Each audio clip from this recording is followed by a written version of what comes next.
அண்ணா, இந்த மாணவி நல்லா படிச்சு நல்ல மதிப்பெண் எடுத்திருக்காங்க, ஆனா கல்வி கட்டணம் செலுத்த முடியல என ஏழை மாணவிக்காக ராகவா லாரன்ஸிடம் உதவி கேட்ட அறந்தாங்கி நிஷா உடனடியாக உதவிக்கரம் நீட்டி அந்த மாணவியின் எதிர்கால கல்விக்கு வழிவகை செய்த லாரன்ஸ்.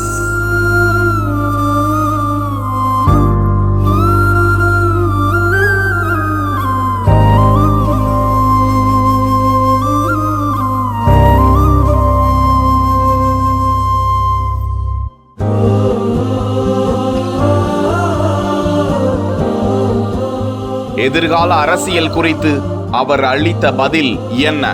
எதிர்காலத்துல எந்த நோக்கமும் இல்லை. நான் சொல்லிட்ட மாற்றம் வந்து செல்ஃப்லெஸ் சர்வீஸ், தன்னலமற்ற சேவை. ஏதாவது எதிர்பார்த்து பண்ணா அது மாற்றமா இருக்க முடியாது. ஸோ இது கடவுளுக்கு பண்ற சேவை. இது நிறைய பேர் தோணலாம், நான் அரசியல் வர்றதுக்காக தான் இதெல்லாம் பண்ணலான்னு. ஆனா போக என்னுடைய அந்த அன்பை புரிஞ்சுப்பாங்க.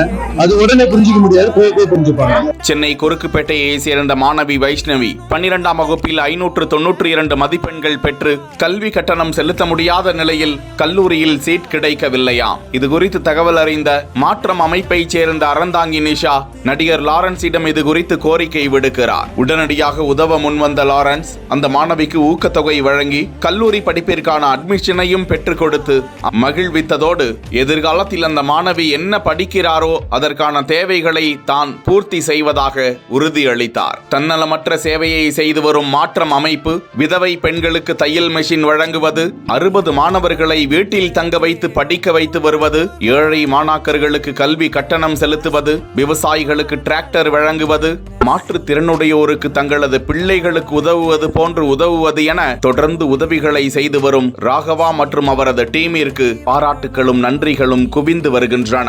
அவரிடம் செய்தியாளர்கள் அரசியல் வருகை குறித்து கேள்வி கேட்டபோது, அரசியலுக்கு வந்தா என்ன செய்வோம், உதவி செய்வோம், அதை தான் நான் இப்பவே செஞ்சுக்கிட்டு இருக்கேன். எதிர்காலத்தில் அரசியலுக்கு வருவதில் தனக்கு விருப்பம் இல்லை என திட்டவட்டமாக கூறினார் லாரன்ஸ்.